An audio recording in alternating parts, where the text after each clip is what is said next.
नमस्कार, mountain prime न्यूजमा स्वागत छ। म पुष्पा पोखरेल। नमस्कार, म सचिता बुढाथोकी। सुरुमा अहिलेसम्मका मुख्य समाचार। परराष्ट्र मन्त्री गेवालीको भारत भ्रमणको क्रममा भारतीय पक्षबाट सीमा विवादको विषय दबाइयो। भारतीय प्रवृत्ति विरुद्ध प्रतिवाद नगरेको भन्दै नेपालमा असन्तुष्टि।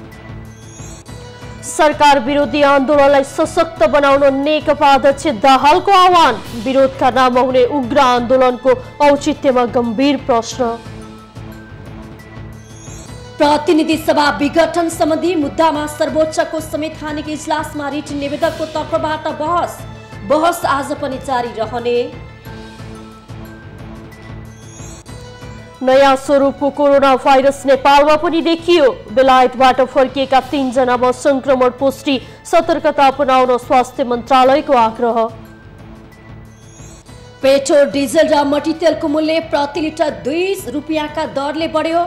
मूल्य वृद्धि गरे पनि निगम घाटामै रहेको नेपाल आयल निगमको भनाई। कुवेतमा सरकार विघटन। प्रधानमन्त्री शेख सबाह खालेद अल हमद अल सबाहले दिएको राजीनामा राजाद्वारा स्वीकृत। छिट्टै नयाँ मन्त्री परिषद गठन गर्ने तयारी। र प्रधानमन्त्री कप 1 दिवसीय क्रिकेटमा बागमती र गण्डकी प्रदेशको जित। बागमतीले सुदूरपश्चिममा 180 रनले हरायो। प्रदेश 1 विरुद्धको खेलमा गण्डकी 2 विकेटले विजयी।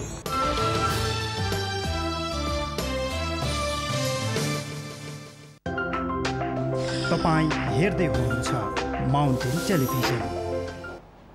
अब समाचार विस्तारमा। परराष्ट्र मन्त्री प्रदीप गेवालीको 3 दिने भारत भ्रमण र सो क्रममा उहाँको प्रस्तुतिकरण अहिले चर्चाको विषय बनेको छ। परराष्ट्र मन्त्री गेवालीले सम्बोधन गर्ने कार्यक्रमको सभा हलमा नेपालको पुरानो नक्सा राख्दै अपमान गर्न खोज्ने भारतीय प्रवृत्तिमा प्रतिवाद नगरेको भन्दै यति बेला जनस्तरबाट सन्तुष्टिको आवाज गुन्जिने क्रम जारी छ। यस्तै सीमा विवाद र एपीजी प्रतिवेदनमाथि छलफल गर्न भारतीय पक्षले बेवास्ता गरेको विषयमा औपचारिक रूपमा असन्तुष्टिको हाउभाउ देखाउन नसकेको भन्दै आलोचना समेत भएको छ।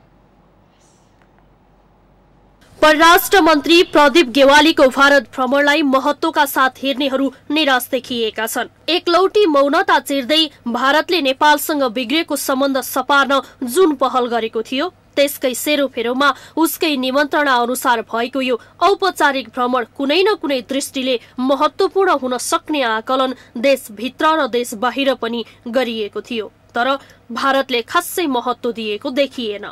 सामान्य औपचारिक भलाकुसारीमा सीमित रहेको यो भ्रमण यतिसम्म निरीह रह्यो कि भारतीय प्रधानमन्त्रीले औपचारिक भ्रमणमा रहेका नेपाली परराष्ट्र मन्त्रीलाई भेट्न समेत आवश्यक देखेनन्। यो सँगै भारतले नेपाललाई हेर्ने गरेको थुप्रै आँखाहरू फेरि एकपटक पुरानै ढर्रातर्फ सोझिएका छन्। भारतले यस्तो प्रकारको व्यवहार नेपाल प्रति किन देखाउँछ? यसको स्पष्ट उत्तर यो छ कि जब नेपाली पक्ष भारतीय स्वार्थ हानिको विषयलाई एजेन्डाको रूपमा राख्दछ तब ऊ भित्र बिस्किँदै आफूलाई सामान्य कूटनैतिक बोलीचालीमा मात्र सीमित गराउँछ।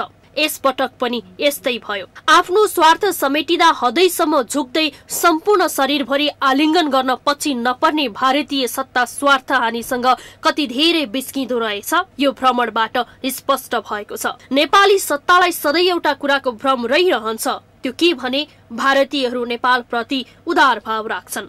तर जब समय आउँछ तब उनीहरूको उदारता उनीहरू भित्रैबाट नाङ्गिने गरेको छ। यस पटकको परराष्ट्र मन्त्रीको भ्रमणको मुख्य एजेन्डा सीमा क्षेत्र र नेपालले हालै प्रकाशन गरेको नयाँ नक्साको विषय प्रमुख थियो। तर भारतीय पक्षले यी विषयहरूमा कुरा गर्न सुरुमै हात उठाइदियो। अझ उल्टो नेपालको परराष्ट्र मन्त्रीले सम्बोधन गर्ने सभा हलमा नेपालको पुरानो नक्सा झुण्डाएर अपमान गर्न पुग्यो। दुई देश बीचको औपचारिक समारोहमा विवादास्पद सांकेतिक चिन्हहरू राखिने गरिँदैन, यो अन्तर्राष्ट्रिय परम्परा पनि हो। यस्तो अवस्थामा अपमानित पक्षले सो समारोहमा भाग लिन्न भन्न सक्छ। तर हाम्रो परराष्ट्र मन्त्रीसँग त्यो दम देखिएन। बरु बचे कुचेका विषयहरूमा पनि मामुली गन्थन गरेर समय कटाउनु भन्दा त्यो विवादास्पद नक्सा राखिएको समारोहलाई म सम्बोधन गर्न सक्दिन भन्दै नेपाल फर्किन सकेको भए नेपाली जनताले उनको कार्यको भरपूर प्रशंसा गर्ने थिए अनि सम्मान पनि गर्ने थिए। तर उल्टो त्यहाँका रक्षा मन्त्री राजनाथ सिंहको हातमै समातेर दण्डवत गरेको फोटो नेपालीहरूले हेर्नु पर्यो। त्यसो त धेरैले त्यो विनीत भावको फोटोलाई नेपालको नम्रता, शिष्टता र परम्परालाई समेत जोडेर हेर्ने गरेको पनि देखियो। तर यी सबै शब्दावलीहरू व्यक्तिगत कार्यको निमित्त मात्र उपयुक्त हुन्छ। जब दुई देशको सवाल आउँछ त्यहाँ समकक्षी भाव प्रष्ट रूपमा प्रकट हुनुपर्दछ। त्यो समान स्तरको दुई देश बीचको मिलन हो, न कि भारतीय रक्षा मन्त्री राजनाथ सिंह र नेपालका परराष्ट्र मन्त्री प्रदीप गेवालीको भेट। कूटनीतिमा हाउभाउ र बडी ल्याङ्ग्वेजलाई पनि विशेष महत्वका साथ हेर्ने गरिन्छ। यस्तै बडी ल्याङ्ग्वेजकै कारण धेरै नेताहरू आलोचित बन्ने गरेका छन्। विनीत भाव ठूलो देशले गर्दा त्यसलाई स्वाभाविक नम्रताको रूपमा हेर्ने गरिन्छ भने सानो देशले गर्दा सानो देशका नागरिक त्यसबाट आफूलाई अपमानित सम्झन पुग्छन्। गत वर्ष भारतीयहरूले नेपाली भूमिलाई समेट्दै प्रकाशित गरेको नयाँ नक्साको विरोध स्वरूप नेपालले कूटनैतिक नोट बुझाउँदाको समारोहमा समेत भारतीय राजदूतको अगाडि परराष्ट्र मन्त्रीको हँसिलो र प्रफुल्ल मुद्रा विषय वस्तुको गम्भीरतालाई शोभा दिन सकेको थिएन। अहिले पनि उनको झुकेको शिरले कता कता नेपालीलाई यस्तै अशोभनीय वातावरणको अनुभूति गराउन पुग्यो। परराष्ट्र मन्त्री गेवालीको यो शैली नितान्त निजी प्रकारको शैली हो। उनी समकक्षी नेपाली नेताहरूमा सर्वाधिक नम्र व्यवहारका धनी मानिन्छन्। तर परराष्ट्र सन्दर्भमा भने उनको शैली सर्वथा आलोचनापूर्ण देखिन्छ। अब नेपालले यो भ्रमणबाट उचित पाठ सिक्न सक्नुपर्छ। भारतसँग माग्ने कुरा सदाको लागि बन्द गर्न सक्नुपर्छ। भारतसँगको सीमा नाकाहरू सुचारू गर्नेतर्फ होइन, नियमित गर्नेतर्फ पाइला अगाडि बढाउनुपर्छ। कूटनीतिको नाउँमा हुने अनावश्यक आवागमनलाई नियन्त्रण गर्नुपर्छ। भारतीय पक्ष नेपाल आउँदा कूटनीतिक प्रोटोकल अनुसार मात्र नेपाली पक्षसँग भेट गर्न पाउने वातावरण बनाउनुपर्छ। जोसुकै आए पनि सजिलै राष्ट्रपतिसम्मलाई भेट्न पाउने उनीहरूको हैसियतलाई तत्काल खारेज गर्नुपर्छ। परराष्ट्र मन्त्रीदेखि सबै सम्बन्धितहरूलाई कूटनीतिको वास्तविक ज्ञान दिनु आवश्यक छ। देशको मान मर्यादालाई व्यक्तिगत आचरण र शैलीले प्रभावित गर्न दिनु हुँदैन। भारतसँगको नेपालको सम्बन्ध झुकेर होइन, डटेर मात्र समाधान हुन सक्छ। माउन्टेन टेलिभिजन राजनीतिक ब्युरो। नेपालमा चलेको 10 वर्षे सशस्त्र द्वन्द्व शान्ति प्रक्रियासँगै सकिएको थियो, तर सो द्वन्द्वको घाउ अझै पुरिन सकेको छैन। तर हाल मुलुकमा लोकतान्त्रिक व्यवस्था छ। अहिलेको व्यवस्थामा पनि सरकार विरोधी आन्दोलनका नाममा कार्यकर्तालाई उग्र हुन नेकपा दाहाल नेपाल पक्षका अध्यक्ष पुष्पकमल दाहालले आह्वान गरेका छन्। यति बेला उग्र आन्दोलनको औचित्य कति हुन्छ भन्ने प्रश्न उठिरहेको छ, तर यसको जवाफ दिनेतर्फ कसैको ध्यान पुग्न भने सकेको छैन। उत्पीडित वर्ग, क्षेत्र र समुदायलाई खास सम्बोधन गर्न भनेर तत्कालीन सरकार र विद्रोही माओवादी बीच 2052 देखि 62 सम्म 10 वर्ष सशस्त्र द्वन्द्व भयो। उक्त विद्रोहको परिणाम स्वरूप नागरिक, विद्रोही, सेना र प्रहरी लगायतका 17,000 भन्दा बढी व्यक्तिहरूले ज्यान गुमाएका थिए र हजारौं ग्रामीण भूभागका मानिसहरूको आन्तरिक विस्थापन भएको थियो। तर आज विस्तृत शान्ति सम्झौता भएको 14 वर्ष बितिसक्दा पनि मुलुकमा बेरोजगारी लगायतका समस्या जिउका त्यौं छन्। 2वटा भरुवा बन्दुकबाट जनयुद्ध सुरु गरी 61-62 सम्म आइपुग्दा हेलिकप्टर खसाउने तहसम्म पुगेको थियो माओवादी। 2064 सालको ऐतिहासिक संविधान सभा मार्फत 10 वर्ष जनयुद्ध लडेको माओवादी पहिलो राजनीतिक शक्तिको रूपमा जनता माझ उदायो। जनयुद्धमा नेपाली जनताले देखाएको त्यागको मूर्त रूप भनेको गणतन्त्र ल्याउनु नै थियो। यसैका लागि जनताले माओवादीलाई पहिलो शक्तिको रूपमा निर्वाचित गराए। माओवादी मुख्य दल बनेर संसद भवनभित्र छिर्यो, तर ती 17,000 जनताको सपनाहरू भने बाहिरै रहन पुगे। लाखौं जनताका आशा र अपेक्षा साथै जनयुद्धमा उठाइएका मुख्य मुद्दा कार्यान्वयनमा माओवादी कमजोर बन्दै गयो। जनयुद्धदेखि अहिलेसम्म आइपुग्दा प्रचण्ड लगायत 10-12 जना नेताको राजनीतिमा सुरक्षित अवतरण भए पनि माओवादी जनयुद्धले जन्माएका हजारौं कार्यकर्ताको अवस्था भने दिनानुदिन दयनीय अवस्थामा छ। आमूल परिवर्तनका लागि लडेका घाइते तथा अपाङ्गहरूको अवस्था अझ बढी दयनीय छ। शरीरमा लागेका बमका छर्राहरूले अहिले पनि शरीर दुखाइरहेको छ।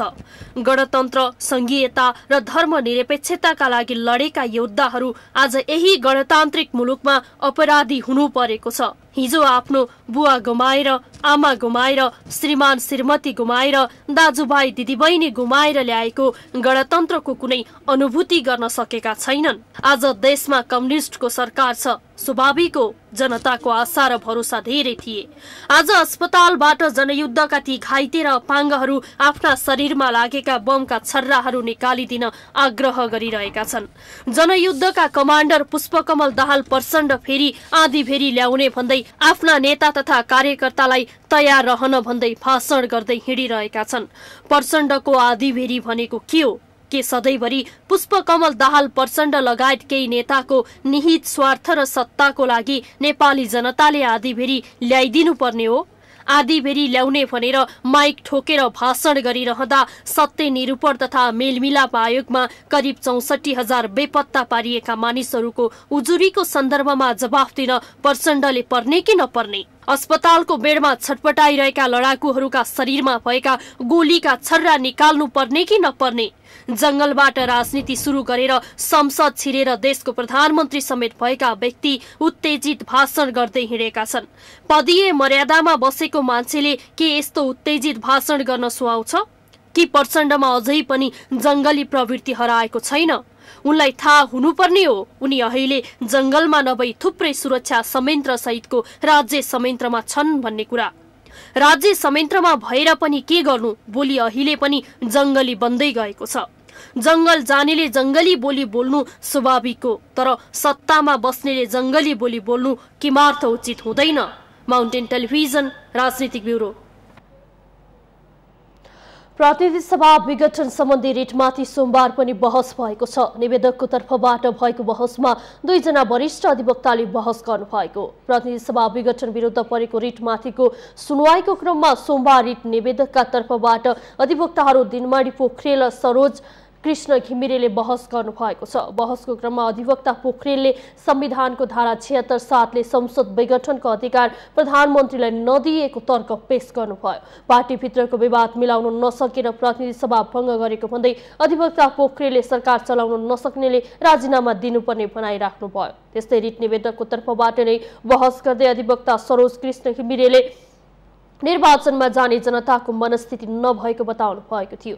संविधानले प्रतिनिधि सभा विघटन गर्ने अधिकार नदिएकाले ताजा जनादेशका लागि विघटन गरिएको भनेर पन्छिन नमिल्ने उहाँको भनाइ थियो। साथै उहाँले नेकपाको संसदीय दलका नेता केपी शर्मा ओलीको एकल निर्णयमा प्रतिनिधि सभा विघटन हुन नसक्ने दावी गर्नुभएको थियो। सोमबार अधिवक्ताहरूको बहस लामो भएको भन्दै इजलासले समयलाई पनि ध्यान दिँदै बहस गर्न आग्रह गरेको थियो। प्रतिनिधि सभा विघटन विरुद्धको रिटमा हालसम्म 363 जना कानून व्यवसायीहरूले वकालतनामा पेश गरेका छन्। पछिल्लो 2 दिनमा 6 जनाको मात्र बहस हुन सकेको छ। आइतबार निवेदकका तर्फबाट अधिवक्ता सन्तोष भण्डारी, गिरिराज भट्ट, हिमार्जुन आचार्य र सुनिल कुमार पोखरेलले बहस गर्नुभएको थियो। गत पुस 5 मा सरकारले प्रतिनिधि सभा विघटन गर्नका लागि राष्ट्रपति समक्ष सिफारिस गरेको थियो। राष्ट्रपति विद्यादेवी भण्डारीले सोही दिन सरकारको सिफारिसलाई सदर गर्नुभएको थियो। सरकारको उक्त कदम असंवैधानिक भएको भन्दै सर्वोच्च अदालतमा 13 वटा रिट परेका छन्। यस मुद्दाको पेशी आज पनि हुँदैछ। प्रतिनिधि सभाको विघटनपछि मुलुकको राजनीतिक तरल अवस्थामा छ। अहिलेको अवस्थामा आम चुनावकी प्रतिनिधि सभा पुनर्स्थापना भन्ने बहस राजनीतिक वृत्तमा चलिरहेको छ। करिब 2/3 मत प्राप्त सरकार चल्न नसकेको परिदृश्यमा ताजा चुनावमा जानुको विकल्प नभएको भन्ने जनमत बन्दै गएको देखिन्छ। सरकारको सिफारिसमा राष्ट्रपतिबाट मुलुकको प्रतिनिधि सभाको विघटन भइसकेको छ। 2/3 नजिकको बहुमत सहित सरकारको नेतृत्व गरिरहेको नेकपाको अन्तर्द्वन्द्वका कारण 5 वर्षका लागि भनेर निर्वाचित प्रतिनिधि सभाको 3 वर्षमै अवसान हुने स्थिति सिर्जना भएको हो। नेकपाका अध्यक्ष समेत रहेका प्रधानमन्त्री केपी शर्मा ओलीले पार्टीबाटै सरकारलाई निरन्तर असहयोग हुन थालेपछि सरकारले प्रतिनिधि सभा विघटन गरेर ताजा जनादेशमा जाने निर्णय गरेको बताउँदै आइरहनु भएको छ। संविधानमा सरकार गठनका सम्पूर्ण विकल्प समाप्त भइसकेको अवस्थामा मात्रै प्रतिनिधि सभा विघटन गर्न पाइने उल्लेख छ। यस्तोमा वैकल्पिक सरकार गठनका सम्भावनाहरू माथि छलफल नै नगरी प्रतिनिधि सभा विघटन गरेर ताजा जनादेशमा जाने निर्णय गलत रहेको आवाज समेत उठिरहेको छ। तर प्रधानमन्त्री ओली पक्षीय नेताहरू वैकल्पिक सरकार गठनको सम्भावना नै नरहेको बताउँछन्। तपाईँ पार्लियामेन्ट्री डेमोक्रेसीको प्र्याक्टिस भएको देशहरूलाई हेर्नुभयो भने चाहे बेलायतको कुरा गर्नुहोस्, चाहे जापानको कुरा गर्नुहोस् या अन्य देशहरूको कुरा गर्नुहोस्, त्यहाँ स्वाभाविक रूपमा सरकारको नेतृत्व गरेको दलको नेताले आवश्यक पर्दा जनताको बिचमा जाने निर्वाचन घोषणा गर्ने खालका उदाहरणहरू छन्। यदि अल्पमतको सरकार हुन्थ्यो भने त्यहाँ संसदीय विकल्प हुन्थ्यो, यदि मिलिजुली सरकार हुन्थ्यो भने त्यहाँ पनि विकल्प हुन्थ्यो। वर्तमान सरकारको स्ट्याटस के हो भने यो प्रतिनिधि सभामा बहुमत प्राप्त, त्यो पनि 64% बहुमत प्राप्त दलको प्रधानमन्त्री भएको हिसाबले प्रधानमन्त्रीले संसद विघटन गर्ने जति बेला निर्णय गर्नु त्यति बेला संसदमा अर्को सरकार बन्ने विकल्प थिएन। संसदीय व्यवस्थामा भएका मुलुकका राजनीतिक दलले जनता समक्ष जान सदैव तयार रहनुपर्ने राजनीति शास्त्रीहरू बताउँछन्। सरकारले प्रतिनिधि सभा विघटन गर्दा संविधान सङ्कटमा पर्यो भन्नु गलत भएको राजनीतिक विश्लेषक डाक्टर राजेश ऐराज बताउनुहुन्छ। प्रतिनिधि सभा विघटनबाट सांसदहरूको पद मात्रै सङ्कटमा परेको र त्यसलाई निर्वाचनबाट पुनः प्राप्त गर्न सकिने उहाँको भनाइ छ। जनताको बीचमा जान नेताहरू 24 घण्टा तयार हुनुपर्छ। लोकतन्त्रमा विश्वास गर्नेहरू निर्वाचनबाट डराउनु हुँदैन र जनता नै सही अदालत हो। समग्रतामा त संसद पद गुम्या हो नि। संविधानको मौलिक अधिकार खारिज भएको छैन, संविधानको अरू कुनै धाराहरू खारिज भएको छैन, संविधान पनि खारिज गरिएको छैन। त्यही भएर यो समयमा नेताहरू जनताको बीचमा जान डराउनु हुन्थेन र यो कदम गलत हो भनेर जनतालाई सम्झाएर, जनतालाई बुझाएर, जनतासँगै थप मत लिएर यो कदमलाई गलत साबित गर्न सक्नु पर्थ्यो। लोकतन्त्रमा जनताको फैसला नै अन्तिम हुन्छ। जनताले नै कुन दल र कस्तो नेतालाई सत्तामा पुर्याउने र त्यसलाई कति समयसम्म सत्ता सञ्चालन गर्न दिने निर्क्योल गर्दछन्। निर्वाचित प्रतिनिधि सभाले सरकार निर्माण एवं सञ्चालन गर्न नसकिएको परिस्थितिमा जनतालाई नयाँ प्रतिनिधि सभा चयन गर्ने विकल्प दिनु वाञ्छनीय नै देखिन्छ। माउन्टेन टेलिभिजन राजनीतिक ब्युरोको सहयोगमा प्रकाश जोशी, काठमाडौँ। नेपालमा पहिलो पटक 3 जनामा नयाँ स्वरूपको कोरोना भाइरसको संक्रमण पुष्टि भएको छ। स्वास्थ्य तथा जनसङ्ख्या मन्त्रालयले एक प्रेस विज्ञप्ति जारी गर्दै 28 वर्षीय एक महिला र 67 र 32 वर्षीय 2 पुरुषमा नयाँ स्वरूपको कोरोना पुष्टि भएको जनाइएको छ। यसअघि बेलायतमा देखिएको नयाँ स्वरूपको कोरोना भाइरस पुष्टि भएको स्वास्थ्य तथा जनसङ्ख्या मन्त्रालयका सहप्रवक्ता डाक्टर समीर अधिकारीले जानकारी दिनुभयो। आउनुभएका मध्ये कोभिड-19 को संक्रमण पुष्टि भएको 6 वटा नमुनाहरू थिए। त्यसमध्ये स्वास्थ्य तथा जनसङ्ख्या मन्त्रालयले समन्वय गरेर विश्व स्वास्थ्य सङ्गठनसँग समन्वय गरेर नमुनाहरूको परीक्षण गर्ने व्यवस्था गरे अनुसार 3 वटा नमुना हङकङ स्थित प्रयोगशालामा पठाइएको थियो। त्यसको नतिजा आज प्राप्त भएको छ। ती 3 वटै नमुना नयाँ भेरिएन्ट भाइरस रहेको पुष्टि भएको छ।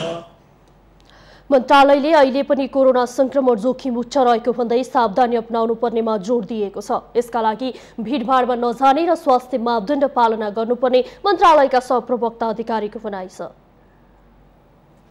अबका दिनमा हामीले सर्वसाधारणले बढी ख्याल गर्नुपर्ने कुराहरू हामी अलि बढी हेरचेक्राइ गर्न थाल्यौँ कि जनस्वास्थ्यका मापदण्डमा भन्ने कुराहरूलाई अलि बढी ख्याल गर्नुपर्ने हुन्छ।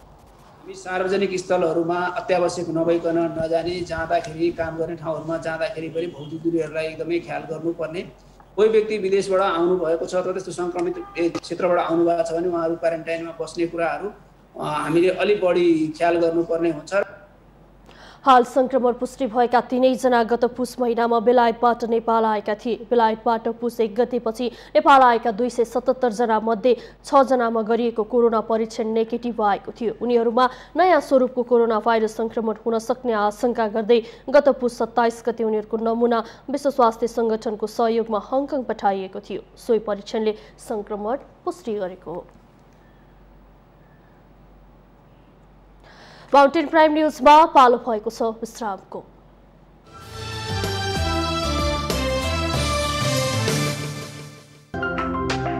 तपाईँ हेर्दै हुनुहुन्छ माउन्टेन टेलिभिजन। विश्रामपछि स्वागत छ। अब बाँकी समाचार। नेपाल आयल निगमले पेट्रोल, डिजल र मट्टीतेलको मूल्य वृद्धि गरेको छ। सोमबार रातिदेखि लागू हुने गरी पेट्रोल, डिजल र मट्टीतेलको साविक खुद्रा बिक्री मूल्यमा प्रति लिटर 2 रुपियाँको दरले वृद्धि गरिएको हो। निगमका अनुसार अब पेट्रोल प्रति लिटर 110 रुपियाँ तथा डिजल र मट्टीतेल प्रति लिटर 93 रुपियाँ कायम भएको छ। एलपी ग्यास र हवाई इन्धनको मूल्य भने यथावत छ। यसअघि प्रति 15 दिनमा इन्धनबाट 67 करोड रुपियाँ घाटा हुने देखिएपछि इन्धनको मूल्य समायोजन गरेको निगमले जारी गरेको सूचनामा उल्लेख गरिएको छ। अहिले कायम हुने नयाँ बिक्री मूल्य अनुसार निगमलाई अझै पनि प्रति 15 दिनमा 50 करोड रुपियाँ घाटा रहेको बताइएको छ। 1.5 महिनाको अन्तरालमा इन्डियन आयल निगम आईओसीले पठाएको मूल्य सूची अनुसार सबै प्रकारको इन्धनमा 7 रुपियाँ महँगो र एलपी ग्यास 19 रुपियाँ महँगो भइसकेको कारणले मूल्य समायोजन गरिएको निगमले जनाएको छ।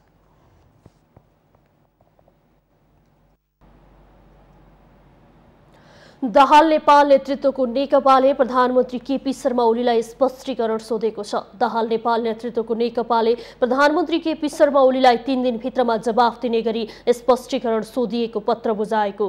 स्पष्टीकरण पत्र लिएर स्थायी कमिटी सदस्य सुरेन्द्र पाण्डे, मुकुन्द नेउपाने र कार्यालय सचिव श्रीराम ठकाल सोमबार बालुवाटार पुग्नु भएको थियो। स्पष्टीकरण पत्र बालुवाटारको गेटमा बुझाइएको थियो। गत माघ 2 गते बसेको दाहाल नेपाल पक्षको स्थायी कमिटी बैठकले प्रधानमन्त्री ओलीलाई स्पष्टीकरण सोध्ने निर्णय गरेको थियो। गत पुस 5 मा सरकारले प्रतिनिधि सभा विघटन गर्न राष्ट्रपति विद्यादेवी भण्डारी समक्ष सिफारिस गरेको थियो। राष्ट्रपति विद्यादेवी भण्डारीले सोही दिन सरकारको सिफारिसमा सदर गर्नु भएको थियो। संविधानमा नभएको अधिकार प्रयोग गरेर प्रतिनिधि सभा भङ्ग गरिएको भन्दै दाहाल नेपाल पक्षले विरोध गर्दै आएको छ।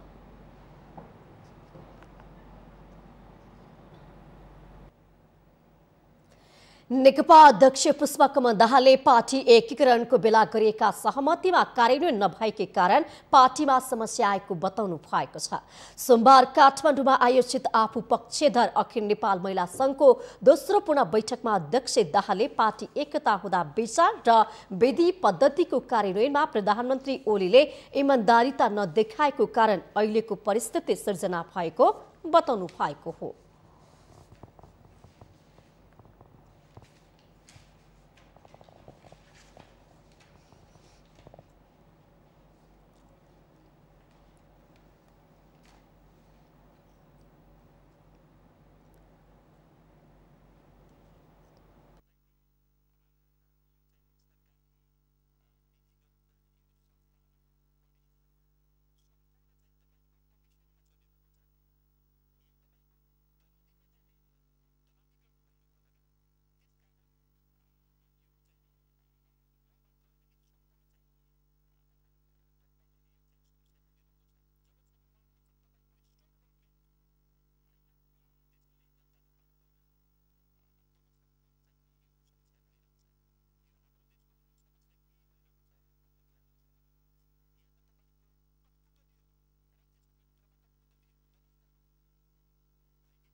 काठमाडौँको रवि भवनमा रहेको सोल्टी सिटी अपार्टमेन्टमा आगलागी भएको छ। सोमबार दिउँसो विद्युत सर्ट भई अपार्टमेन्टको 14 तलाको टावर ए ब्लकमा आगलागी भएको थियो। घटनास्थलबाट प्रहरीले कोठामै थुनिएकाहरूको उद्धार गरेको थियो। प्रहरी र स्थानीय उद्धार कार्यमा जुटे पनि 4 जना पनि घाइते भएका छन्। आगलागी मानवीय त्रुटिका कारण भएको हुन सक्ने स्थानीयको भनाइ छ। स्मेल आयो कि अनि कताबाट कि डढेको जस्तो स्मेल आयो। नानी बाउ पनि यही थिए अनि मैले यहाँ भित्र त होइन बाहिर यता साइडको हो कि भनेर साइडमा गएँ। साइडमा पनि छैन अनि तलैबाट मुस्ता आयो। अनि त्यसपछि हामी यहाँबाट त्यो मोबाइल सेवा ल्याएको थियो। ढोकासोका बन्द नगरिकन हामी नानी बाबुलाई च्यापेर दौड्यौँ। क्षति भन्नाले त हेर्नुहोस् भित्र कोठाभित्र चाहिँ आगो गएन, तर बाहिरको लबी कन्डिसन हेर्नुहुन्छ भने पुरै खराब छ। यो पुरै तपाईँको खराब हुने कन्डिसन भन्दाखेरि तपाईँको साइट क्लियर नहुँदा पनि मान्छेहरूलाई यहाँ बसाउन दियो, त्यो नदिनुपर्ने होइन। ह्यान्डओभर गरिसकेपछि सुविधा पुरा हुनु पर्यो। तपाईँको फायर एक्सटेन्सन चल्दैन, तपाईँको फायर एक्जिटको जुन चाहिँ पाइप हुन्छ हाउसमा पानी छैन होइन। यहाँ मेन्टेनेन्स हेर्ने मान्छे कोही पनि छैन। तपाईँको त्यो कारणले गर्दाखेरि यहाँ कसैले पनि हेरेन।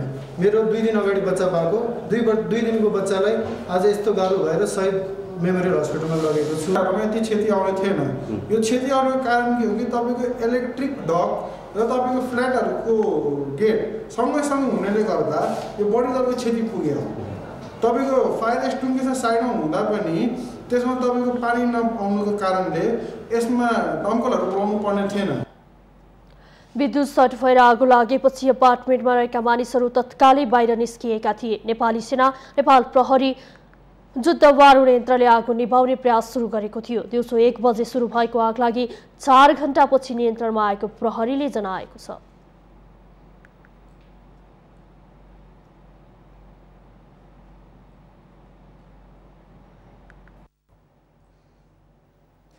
विगत लामो समयदेखि बन्द रहेका काठमाडौँ महानगर लगायतका विद्यालय सञ्चालनमा आएका छन्।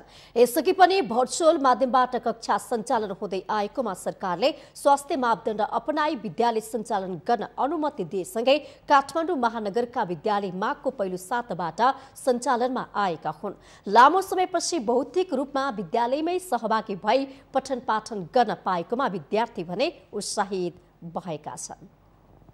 कारण विगत 10 महिनादेखि बन्द रहेका विद्यालयहरू यति बेला सञ्चालनमा आएका छन् भने केही विद्यालयहरू सञ्चालन गर्ने तयारीमा रहेका छन्। ललितपुर महानगरले यसअघि नै विद्यालय सञ्चालन गरे पनि काठमाडौँ महानगरमा भने यति बेला विद्यालयहरू सञ्चालनमा आएका छन् र यति लामो समयको बन्दाबन्दी पछि पहिलो पटक विद्यालय आउँदाको अनुभव र विद्यालयहरूले स्वास्थ्य मापदण्ड कसरी अपनाइरहेका छन् त।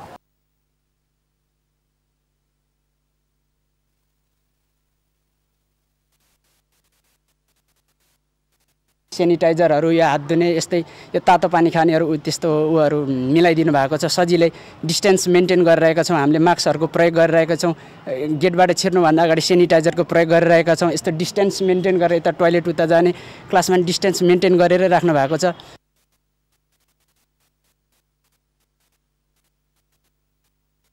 पहिलादेखि स्कुल आइरहेछ अनि ठ्याक्क के भन्छ कोरोनाले गर्दा बन्द भएकोले फर्स्टमा चाहिँ अलिकति अनलाइन क्लास पनि हुँदैन थियो। त्यसका कारण पढाइ रोकेको थियो हैन।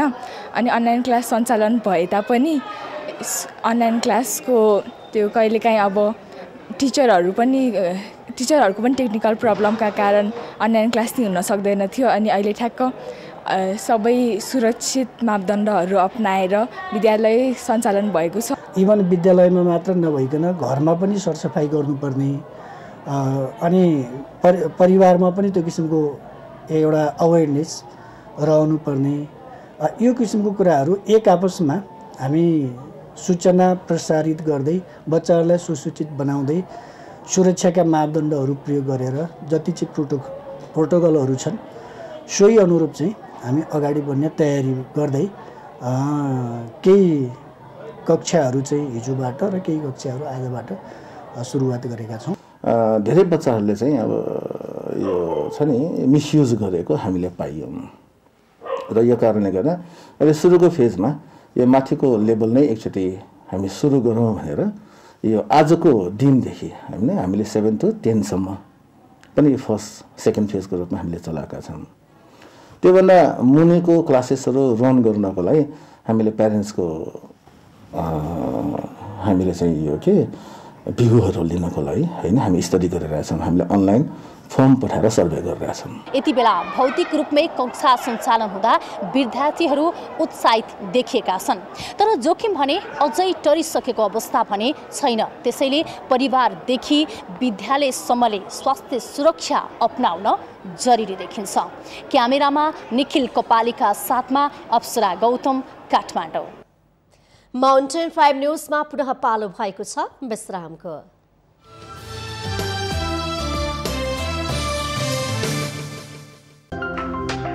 तपाईं हेर्दै हुनुहुन्छ माउन्टेन टेलिभिजन। विश्रामपछि पुनः स्वागत छ। अब बाँकी समाचार। उद्योगहरूलाई ट्रक लाइनको नाममा लगाइएको अतिरिक्त शुल्क खारेज गर्न रूपेन्देही उद्योग वाणिज्य महासंघले आग्रह गरेको छ। संघले साधारण लाइनबाट विद्युत प्रसारण र प्रयोगको वातावरण तयार गरी उद्योग सञ्चालनको उपयुक्त वातावरण तयार गर्न माग गरेको। सोमबार रूपेन्देही उद्योग वाणिज्य संघले ऊर्जा मन्त्री टोपबहादुर रायमाझीलाई भैरा हावामा ज्ञापन पत्र बुझाउँदै कुनै जानकारी र सम्झौता बिनै ट्रक लाइन विलिङ लागू गर्दा उद्योगीहरू नै त्रसित बन्दै गएकोले समस्या समाधान गर्न आग्रह गरेको। ज्ञापन पत्र बुझ्दै ऊर्जा मन्त्री रायमाझीले उद्योगीहरूको समस्याको लागि पहल गर्ने आश्वासन दिनुभयो। उद्योगीले नियमित विद्युत महसुल बुझाउँदै आइरहेको तर हाल आएर बाँकी भन्दै पत्र काटिनु न्यायसङ्गत नभएको सङ्घले जनाएको छ।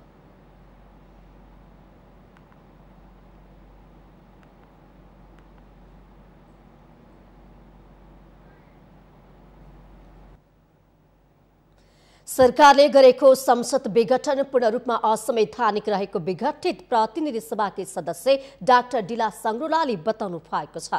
संविधानमा हुँदै नभएको अधिकारको प्रयोग गरी गैर कानूनी रूपमा सरकारले संसद विघटन गरेको साङ्ग्रोलाले बताउनु भएको हो। सोमबार वीरगञ्जमा प्रेस युनियन प्रसाले आयोजना गरेको पत्रकार सम्मेलनमा बोल्दै डाक्टर साङ्ग्रोलाले अलोकतान्त्रिक तरिकाले गरेको संसद विघटन अविलम्ब पुनर्स्थापना गर्नुपर्ने माग समेत गर्नु भएको छ।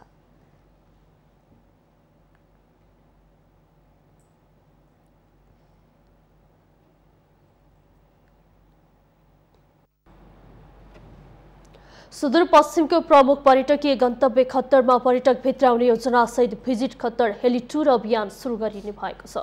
कोरोना महामारीले थला परेको पर्यटकीय क्षेत्र चलायमान गराउन भिजिट खत्तर हेली टुर अभियान सुरु गरिने भएको। माघ 14 देखि 18 गतेसम्म हेलिकप्टर मार्फत खत्तर पुग्ने व्यवस्था गरिएको जानकारी दिएको छ। 5 दिनमा 300 पर्यटकलाई खत्तर पुर्याउने योजना रहेको बताइएको छ। खत्तर बाबाले तपस्या गरेको पवित्र ठाउँ भएकाले खत्तर प्राकृतिक दृष्टिले मात्रै नभई धार्मिक र पर्यटकीय हिसाबले समेत उपयुक्त गन्तव्यका रूपमा परिचित छ।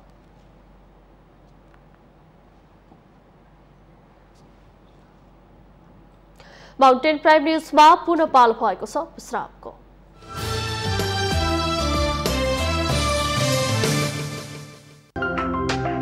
तपाईं हेर्दै हुनुहुन्छ माउन्टेन टेलिभिजन। विश्रामपछि पुनः स्वागत छ। अब पालो आर्थिक समाचारको। आर्थिक समाचारको साथमा मेरो देश मेरो जगदम्बा सिमेन्ट।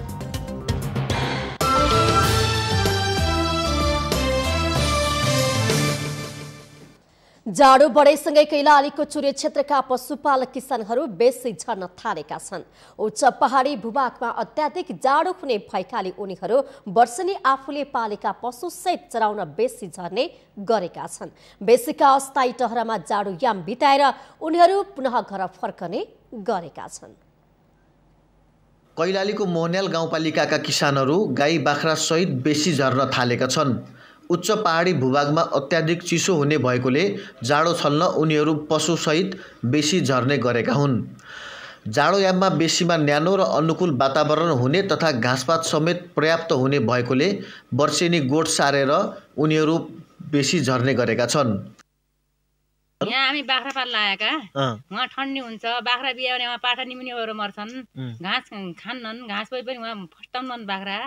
अनि यहाँ तातोमा बाख्रा फस्टाउँछन्, पाठा काममा लाग्छन्, उहाँ बस्यो भने चाहिँ ठन्डीले ज्यादा ठन्डीले खान्छ, हामी पनि बस्न सक्दैनौँ। तिखाडुङ्गा हो, हामीले अनि यस्तै गोठपात अनि हामी हिँड्छौँ होइन, किनभनेदेखि त्यस घरमा अनि घाँसपात पनि हुँदैन, बर्खामा खाइसकेका हुन्छन्। अब हिउँदाको दिनमा घाँसपातको लागि ल्याइन्छ, फेरि अनि तातो ठाउँमा लिएपछि अनि बाख्रा पाठाहरू पनि हुर्किन्छन्, राम्रो हुन्छन्, मटाघाटा हुन्छ। जाडोयाममा चुरे क्षेत्रमा हुने अत्याधिक चिसोका कारण गाई बस्तु तथा बाख्राहरू कठाङ्ग्रिएर बिरामी हुने तथा मर्ने समस्या हुने गरेको छ। चुरे क्षेत्र मोहन्याल गाउँपालिकाको पण्डौन, खिमडी, बजेडी लगायतका ठाउँबाट बेसी झर्ने गरेका हुन्। हिउँदमा चुरे पहाडीको उच्च क्षेत्रमा पर्याप्त घाँसहरू नपाउने पाएको घाँस पनि बाख्राले नरुचाउने तथा चिसोले फस्टाउन नपाउने ससाना पाठालाई समेत समस्या देखिने गरेको उनीहरूको भनाइ छ। सो क्षेत्रमा यति बेला मानिस समेत बस्न सक्ने अवस्था छैन। विगतमा जाडो छल्न अन्यत्र जाने उनीहरू विगत 4 वर्ष यता भने मोहन्याल गाउँपालिकाको वडा नम्बर 4 मा पर्ने कालापानी क्षेत्रमा बस्ने गरेका छन्। प्रति परिवार 40 बढी बाख्रा पालन गरिरहेका उनीहरू यही पेसा नै व्यावसायिक बनाउँदै आएका छन्। यति बेला कालापानी क्षेत्रमा केही परिवारले अस्थायी टहरा निर्माण गरी बाख्रा पालन गरिरहेको भए पनि अन्य क्षेत्रमाहरू समेत सोही क्रम जारी रहेको छ। के गर्ने बाख्रा पाल्ने बल्झ्यो त्यो बाख्रा छ।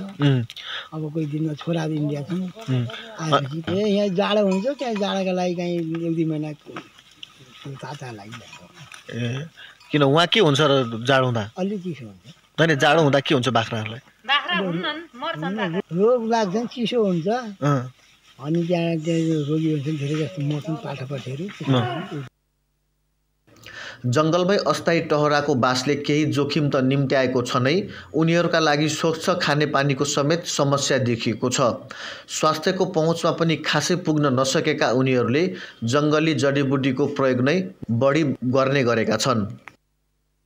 सूर्य गाउँपालिकाको वडा नम्बर 4 कालापानीमा आएका छौँ र खास गरी योभन्दा माथि डोटी र कैलालीको उच्च पहाडी भेगका किसानहरू आफ्ना गाई बस्तु खसी बाख्राहरू बेसी झराउन ल्याउँछन्। अहिले खास गरी उच्च क्षेत्रमा निकै जाडो भएको कारण तराईको थोरै माथिको जङ्गल क्षेत्रमा आफ्ना खसी बाख्राहरू र वस्तुभावहरू घाम तपाउनका लागि यहाँ ल्याउँछन् र यहाँ 3-4 महिना यहाँ बस्छन् र आफ्ना खसी बाख्रा फेरि गर्मी लागेसँगै पहाडतिर उकालो जाने गर्दछन्। यहाँका किसानहरूको यही जीविको चल्दै आएको छ। माउन्टेन टेलिभिजनका लागि श्रवण देउवा, कैलाली। अब पालो अन्तर्राष्ट्रिय समाचारको।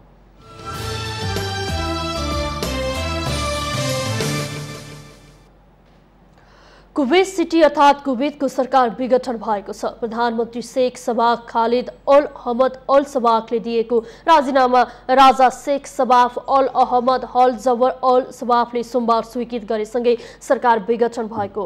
प्रधानमन्त्री सबाहले यही जनवरी 13 मा कुवैती राजा समक्ष राजीनामा बुझाएको र त्यसलाई स्वीकृति दिएको अन्तर्राष्ट्रिय सञ्चार माध्यमहरूले जनाएका छन्। साथै अर्को मन्त्री परिषद गठन गर्ने तयारी भइरहेको राजदरबारका अधिकारीहरूले जानकारी दिएको बताइएको छ। देशको राष्ट्रिय सभा र मन्त्री परिषदका बीचमा सम्बन्ध बिग्रिएकाले राजीनामा दिएको प्रधानमन्त्री अल सबाहले मन्त्री परिषद बैठकमा जानकारी गराउनु भएको थियो। अल सबाहले सन् 2020 डिसेम्बर 14 देखि कुवैती सरकारको नेतृत्व गर्दै आउनु भएको थियो।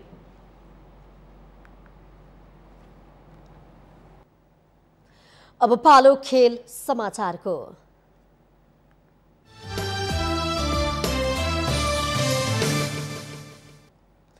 प्रधानमन्त्री कप 1 दिवसीय क्रिकेट प्रतियोगितामा बागमती र गण्डकी प्रदेश जित हात पारेका छन्। सोमबारको खेलमा बागमतीले सुदूरपश्चिमलाई 180 रनले तथा गण्डकी प्रदेशले प्रदेश 1 लाई 2 विकेटले हराएका हुन्। सोमबार कीर्तिपुर स्थित त्रिभुवन विश्वविद्यालयको क्रिकेट मैदानमा 300 रनको विजय लक्ष्य पछाएको सुदूरपश्चिमलाई 119 रनमा रोकेर बागमतीले 180 को फराकिलो जित हात पारेको हो। यो खेलमा पहिले ब्याटिङ गरेको बागमतीले 50 ओभरमा 9 विकेट गुमाएर 279 रन बनायो। बागमतीका पृथु बास्कोटाले 84, अदिल खानले 63 रन बनाए। जवाफमा सुदूरपश्चिमले 21 ओभरमा 119 रन बनाउँदा सबै विकेट गुमायो। सुदूरपश्चिमलाई 119 रनमा सीमित गर्न बागमतीका राम नरेश गिरीले 4 विकेट लिए। सोमबार नै मुलपानी क्रिकेट मैदानमा खेलमा गण्डकीले प्रदेश 1 लाई 2 विकेटले हराएको हो। टस जितेर पहिले ब्याटिङ गरेको प्रदेश 1 मा 27 ओभर 4 बलमा 102 रन बनाउँदा सबै विकेट गुमायो।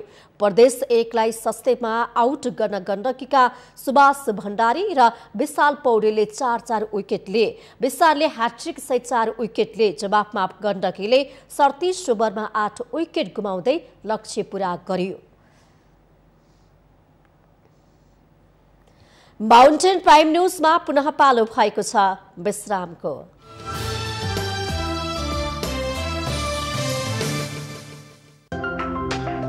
तपाईं हेर्दै हुनुहुन्छ माउन्टेन टेलिभिजन। विश्रामपछि पुनः स्वागत छ। अब पालो मौसम सम्बन्धी जानकारीको।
माउन्टेन प्राइम न्यूजको अन्त्यमा अहिलेसम्मका मुख्य समाचार पुनः एकपटक। परराष्ट्र मन्त्री गेवालीको भारत भ्रमणको क्रममा भारतीय पक्षबाट सीमा विवादको विषय दबाइयो। भारतीय प्रवृत्ति विरुद्ध प्रतिवाद नगरेको भन्दै नेपालमा असन्तुष्टि। सरकार विरोधी आन्दोलनलाई सशक्त बनाउन नेकपा अध्यक्ष दाहालको आह्वान। विरोधका नाममा हुने उग्र आन्दोलनको औचित्यमा गम्भीर प्रश्न। प्रतिनिधि सभा विघटन सम्बन्धी मुद्दामा सर्वोच्चको संवैधानिक इजलासमा रिट निवेदकको तर्फबाट बहस आज पनि जारी रहने। नयाँ स्वरूपको कोरोना भाइरस नेपालमा पनि देखियो। बेलायतबाट फर्किएका 3 जनामा संक्रमण पुष्टि। सतर्कता अपनाउन स्वास्थ्य मन्त्रालयको आग्रह। पेट्रोल डिजेल र मट्टीतेलको मूल्य प्रति लिटर 2 रुपियाँका दरले बढ्यो। मूल्य वृद्धि गरे पनि निगम घाटामै रहेको नेपाल आयल निगमको भनाई। कुवेतमा सरकार विघटन। प्रधानमन्त्री शेख सबाह खालिद अल हमद अल सबाहले दिएको राजीनामा राजाद्वारा स्वीकृत। छिट्टै नयाँ मन्त्री परिषद गठन गर्ने तयारी। र प्रधानमन्त्री कप 1 दिवसीय क्रिकेटमा बागमती र गण्डकी प्रदेशको जित। बागमतीले सुदूरपश्चिमलाई 180 रनले हरायो। प्रदेश 1 विरुद्धको खेलमा गण्डकी 2 विकेटले विजयी।